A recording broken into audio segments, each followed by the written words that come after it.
Oh, okay, gamit. I-describe imong nabunutan. Ako nabunutan kay tambok siya. Ay, Pero niwang siya. ay tambok nga niwang. Tambok ang niwang. Dito yung kahit. Ngayon, taas siya buhok. Ay, taas og buhok. Sa taas. Aba sa taas.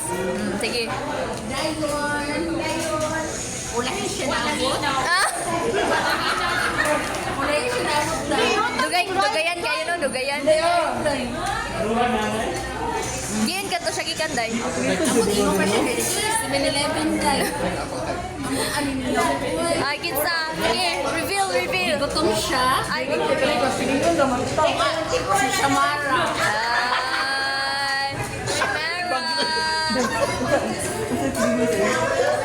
Nag-expect ka. Uy.